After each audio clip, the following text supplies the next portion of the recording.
It looks as though there might be an audio issue because nobody on council seems to be responding to us. Eric, can you hear us? We can hear you now, Mayor. Oh, okay. And well, we called you for roll, Councilman Bajent. Well, I'm here. All right, the record will reflect what we could see all along, which is that you were here. Clegg. Here. Halliburton. Here. Sanchez. Here. Thompson. Here. Whittings. Here. All present. Thank you. First up, we have Eric with us to present our online budget platform. Welcome, Eric. Thank you very much, Madam Mayor, members of council. I'm going to pull up the screen here.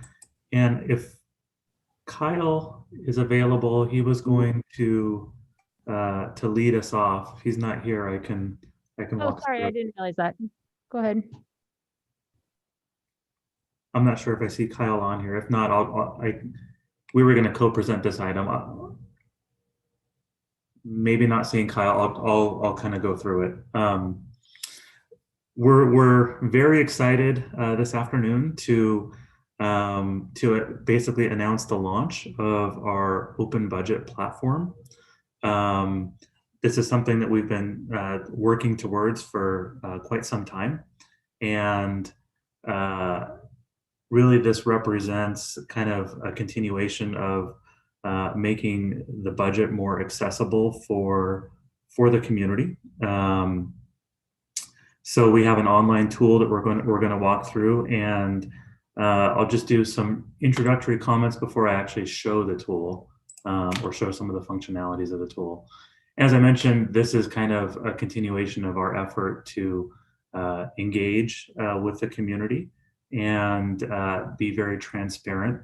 You know, we're working very diligently on our transparency measures.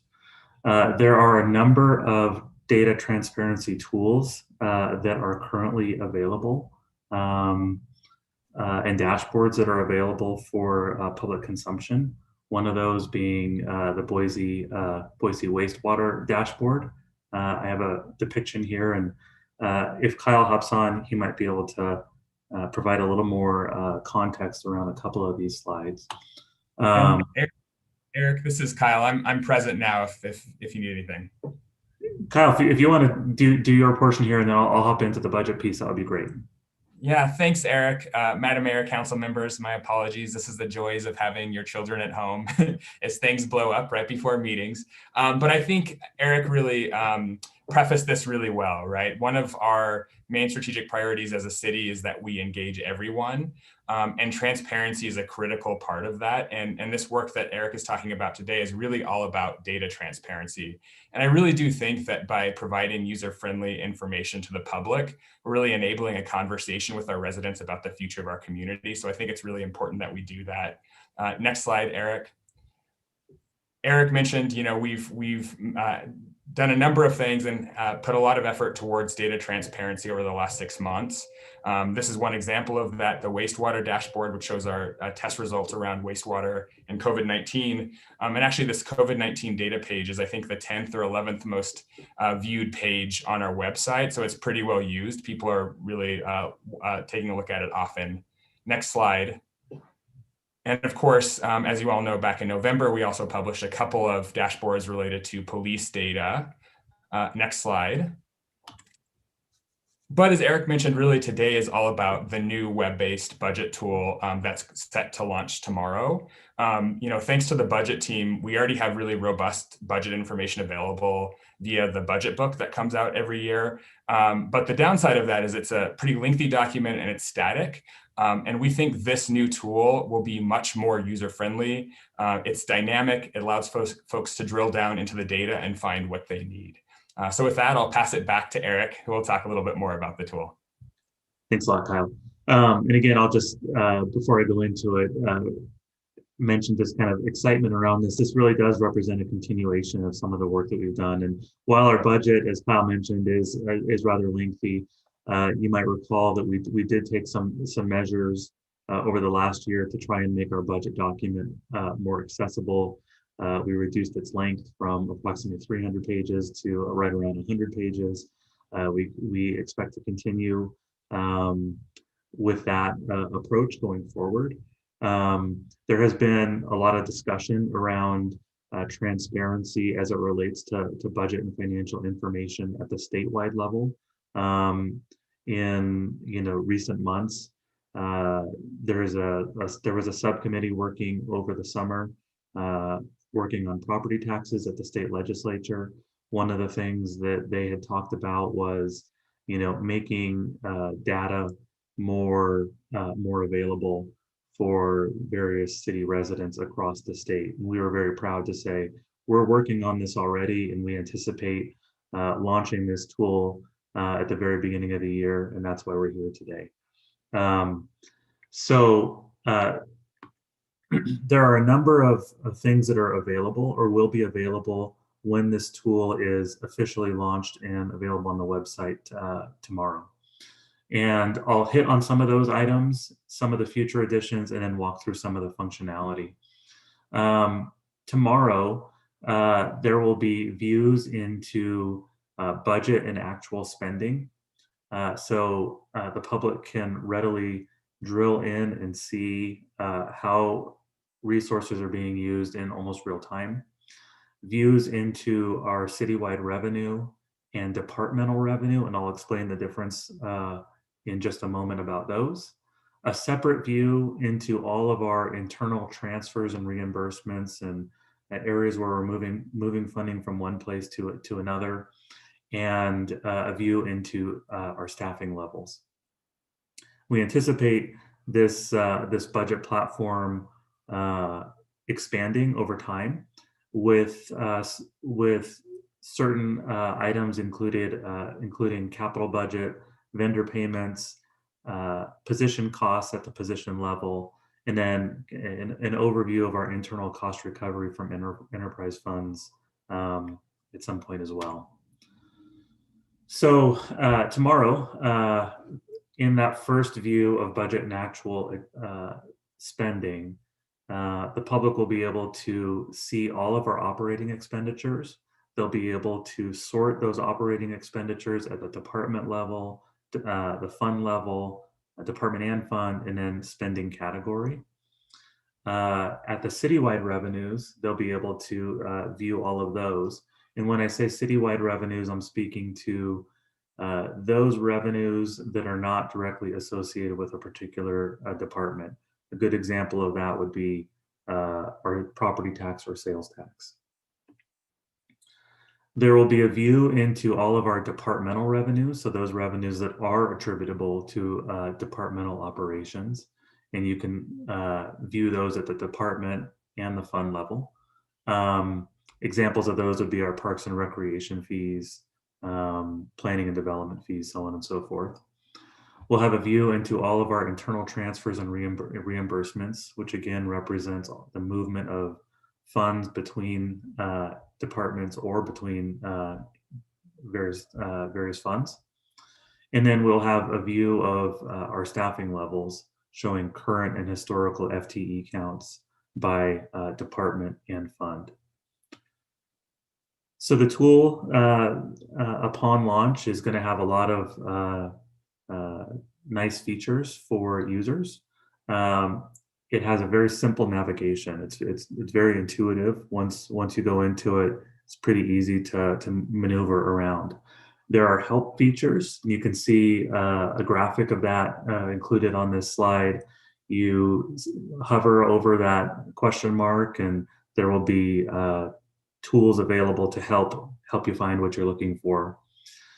There's customized sorting. So if you don't like the way it looks one way, you can sort it a different way.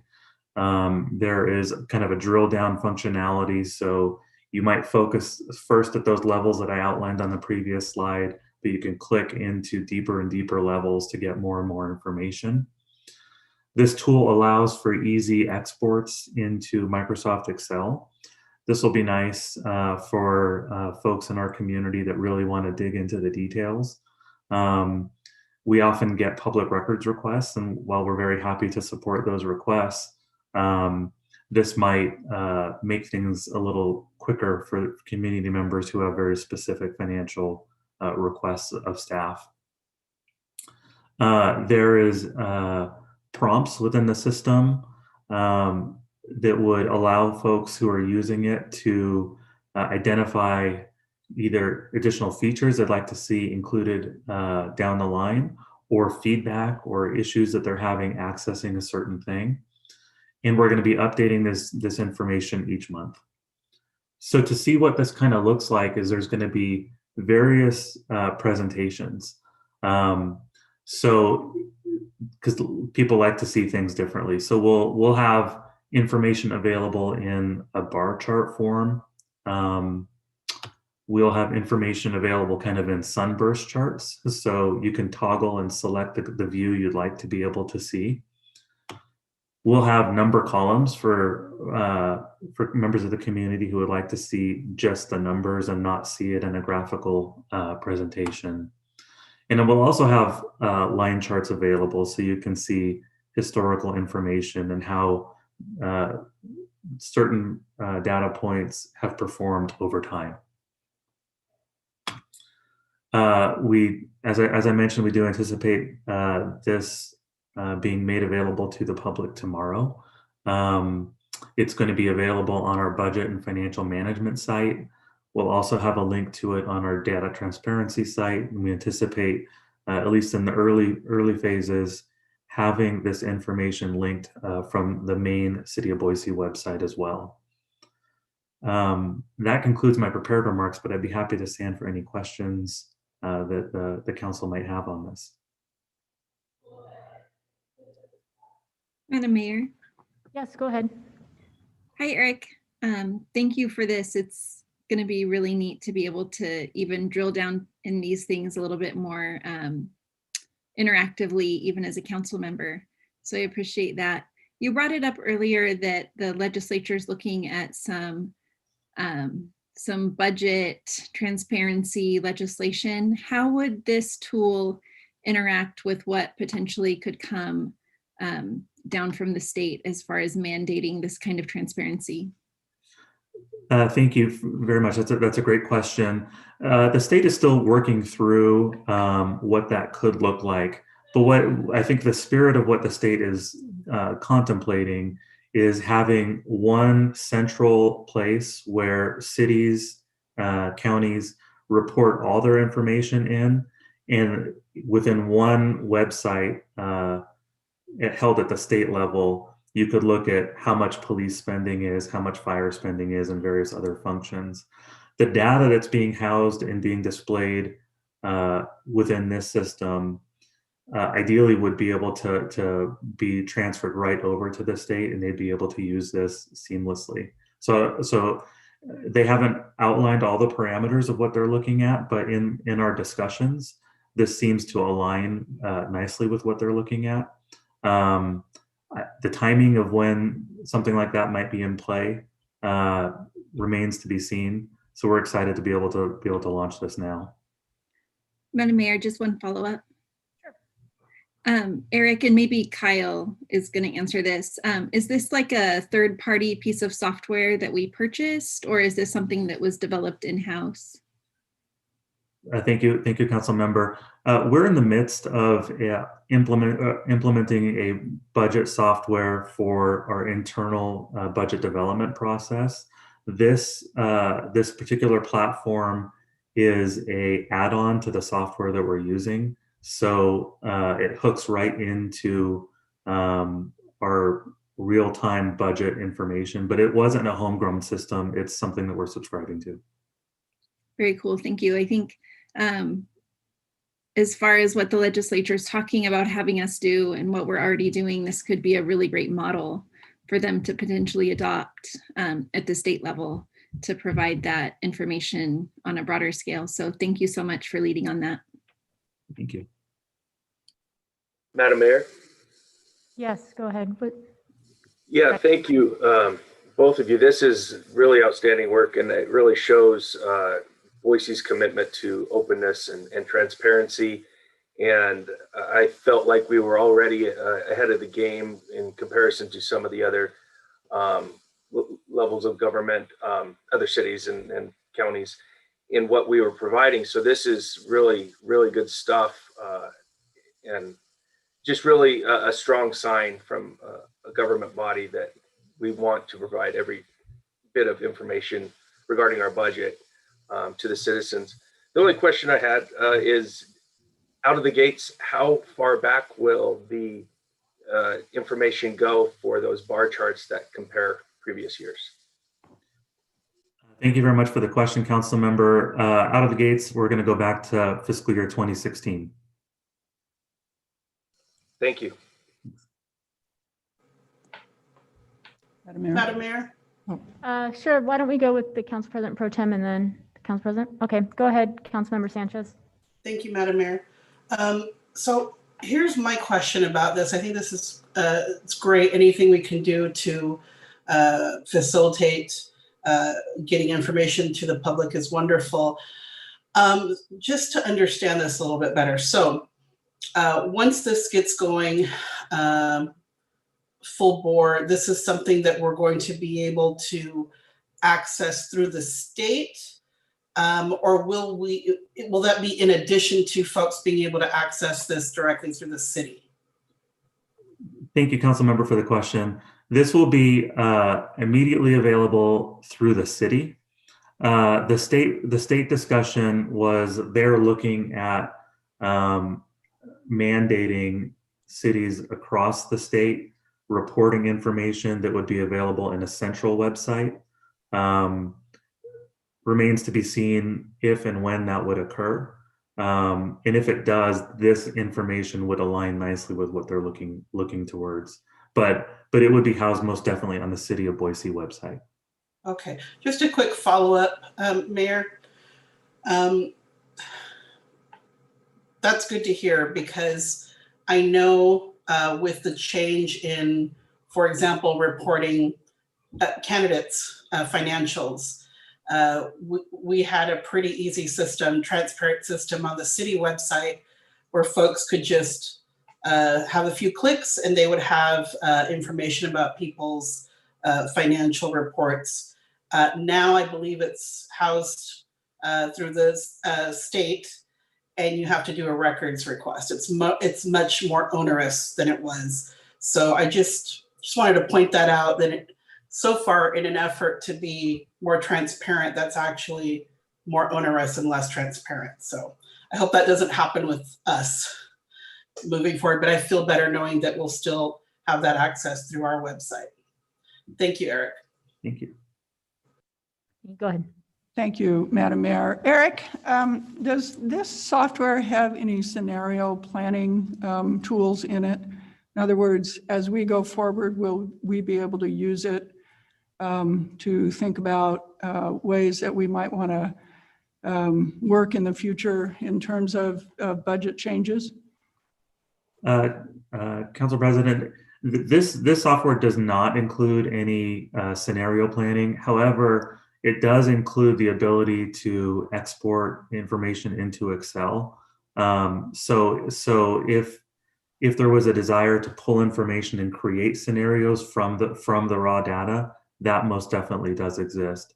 If there was desires to create other types of scenarios, our main budget software, which is more of an internal system, does allow for that functionality, and I'd be happy to support in those ways. Right now, we haven't rolled that out to the City Council and to the whole organization, but there are a lot of functionalities within that system for what you're describing.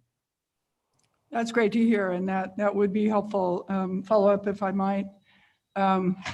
Eric, so for members of the public who go here and want to understand how we're spending our money, what is, and this may be for Chief of Staff, I don't know who this question is for, what is our capacity at present to answer follow-up questions? Because I suspect once people start digging into this data, there's going to be more interaction with city staff wanting more information.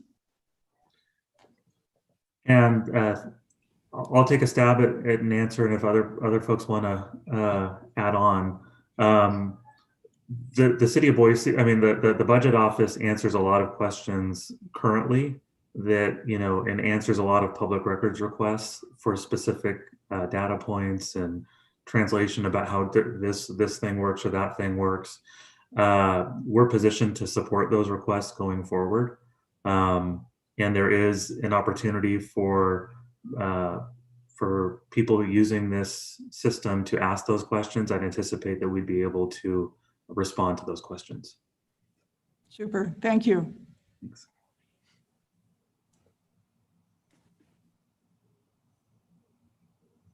Well, it looks like that might be it. Eric and Kyle, thanks for presenting.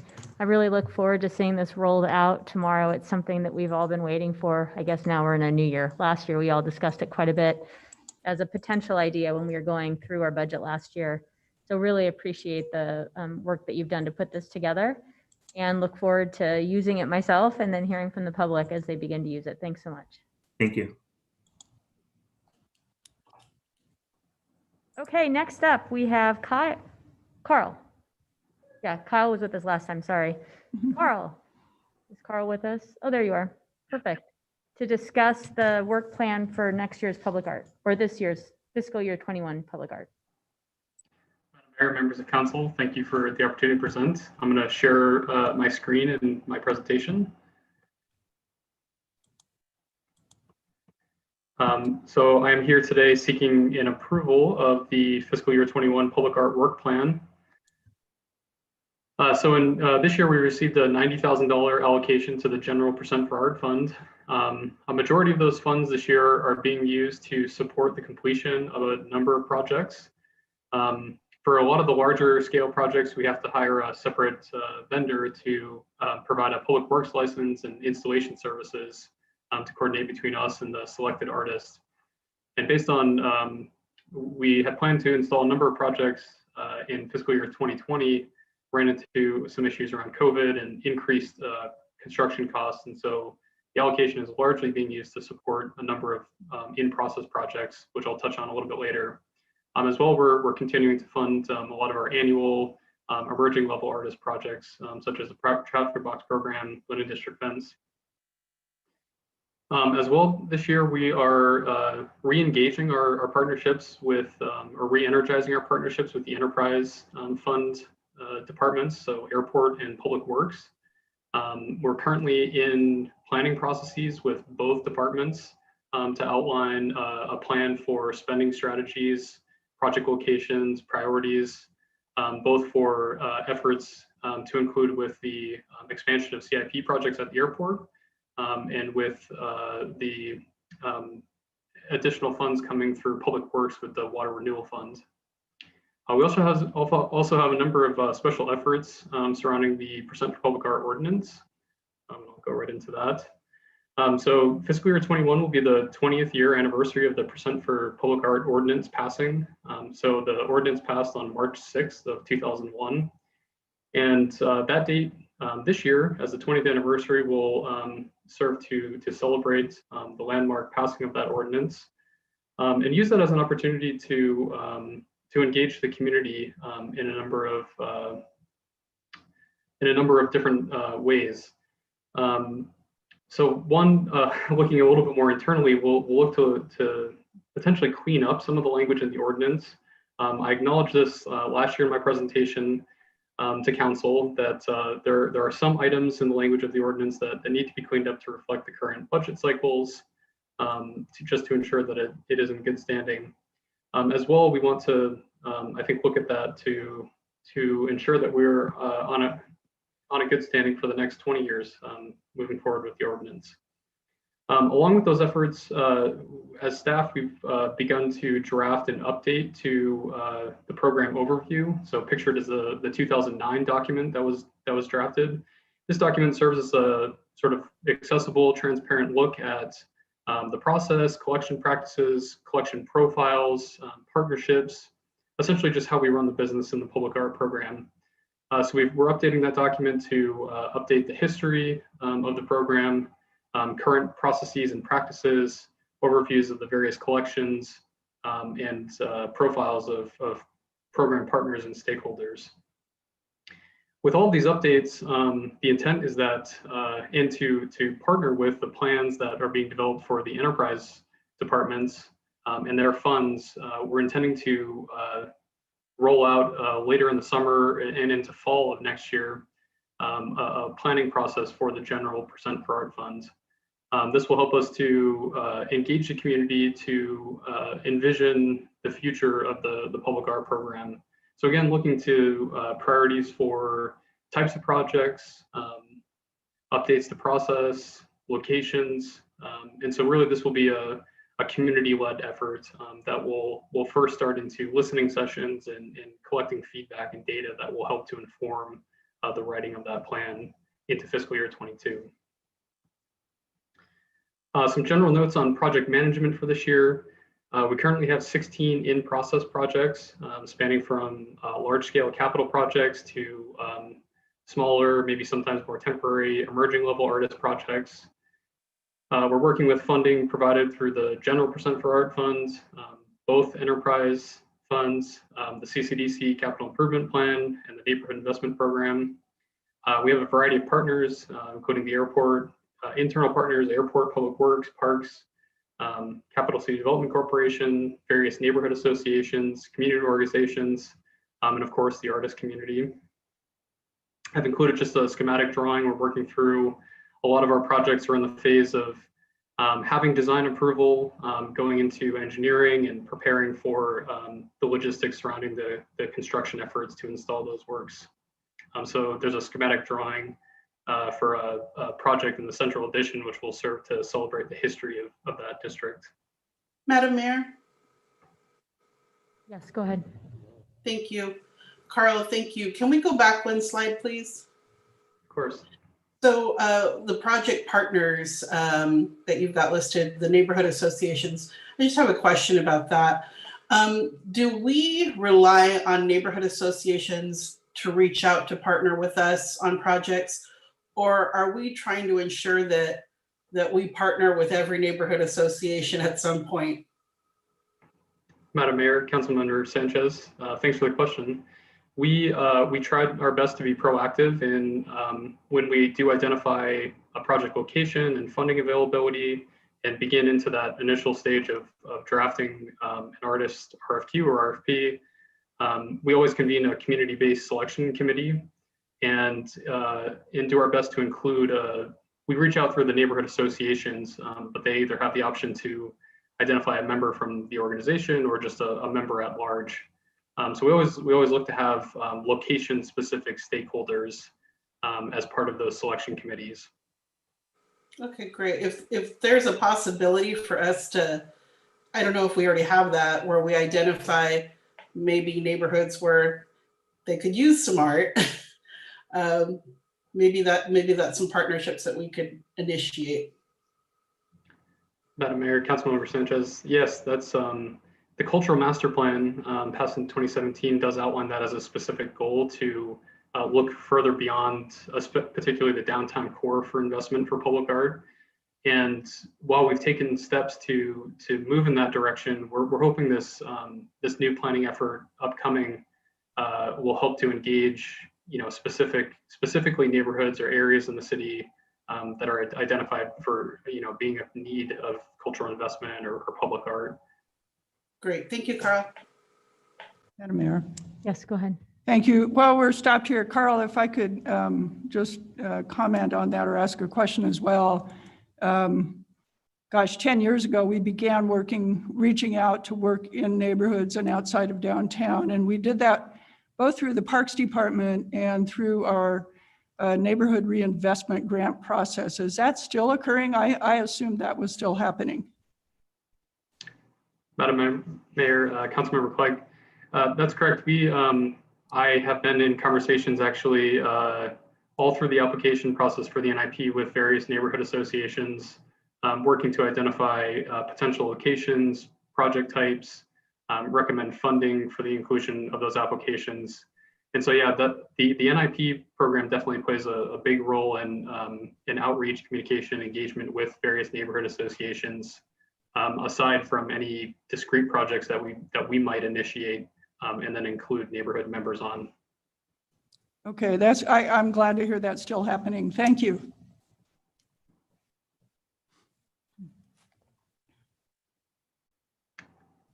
It looks as though there are no other questions. Is that it? Thank you, Madam Mayor. Everybody, can I? 1, 2. Carl, were you done with your, oh, you're moving on, right? Okay. Madam Mayor, members of the council, I have just 2 more slides to get through. So coming out of project management, let's see, I just pulled out a couple of projects for some highlights this year.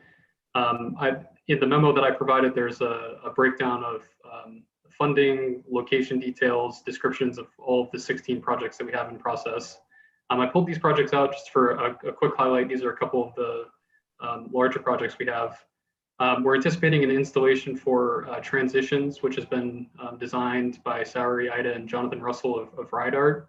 This is a project going in on into the medians on South Vista Ave.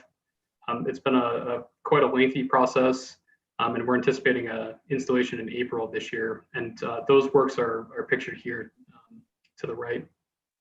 It's a series of 4 kinetic sculptures that will serve to represent the seasons here in Boise. Gentle Breeze by Matthew Mazzota. This is the public art component of the Westside Urban Park at 11th and Bannock in downtown.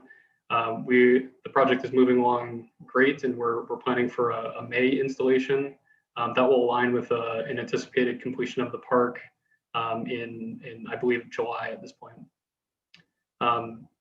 The Irma Heyman House, Irma's Wall project, the design is being developed by Vinny Bagwell.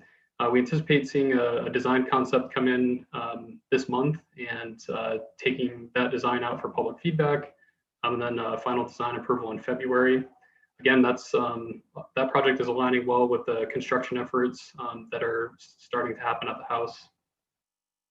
And then we're very excited to be working with Mayor's Office and Council on the new opportunity for artwork behind the council dais.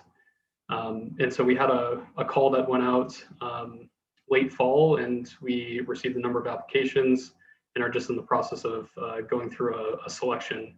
We anticipate bringing design proposals forward for feedback and hope to have an approved project in spring. And with that, that's the completion of my presentation. I'll stand for any questions on additional projects that were outlined or any of the items I discussed. I have just a rendering of the Westside Urban Park with a rendering of Gentle Breeze here pictured. Madam Mayor. Thank you, Carl. Great presentation. I have one comment and one question. The comment is I'm really glad to see the artwork being proposed for the underpass at the depot. I think that'll be a great addition to the welcome into downtown for folks. So excited to watch as it emerges. The question is, do we have a timeline yet on the updates to the ordinance? As you point out in your memo, it's the 20th year of the ordinance. And it seems like it'd be great if we can get a timeline and get that ordinance updated as part of the conversation around the fact that it's the 20th anniversary. Madam Mayor, Councilmember Clegg, yeah, good question. I'll just address the Depot Bench project. I anticipate bringing forward the design concept to the Arts and History Commission on February 3rd. And so soon after, I will hope to present that concept here to the council. Regarding the ordinance, we don't have a specific timeline addressed yet, but are working to organize all of the materials from the last round of discussions we had. That was almost 2 years ago now. And it's my hope that we can come to some resolution on that effort to clean up the ordinance before we move into those community engagement efforts. That will give us a good baseline to understand how the ordinance will serve us and will function. And then we can base decisions on funding, priorities, project locations from there. Thank you. Madam Mayor? Yes, go ahead. Thanks, Carl. I really like this plan. I was wondering what the timeline is on the art that will go in the council chambers and what are the plans for the current piece? Madam Mayor, Councilmember Thompson, thank you for the question. The general timeline, we're anticipating having the completed artwork by May or June of this year. We are just in artist selection right now and convening the selection committee. Design proposals, we hope to present for feedback in March, and then allow the artist enough time to actually realize the work. And I'm sorry, Councilmember Thompson, could you state the Just what plans are for the current piece that's in the chamber? Well, where will that go? Madam Mayor, Councilmember Thompson, the work that is currently in the council chambers is a reproduction of an original watercolor painting by Anne Sorensen Watson. And we own the actual original watercolor, and that work is displayed as along with the Boise Coastal Chronicle and portable works throughout city facilities. So we're in the process of evaluating it's a metal framework that's attached to the wall, and there is a possibility that it could be resited to another location and reused. So we're in the process of identifying potential alternate locations that it might be on display, and the feasibility of the relocation. Thank you.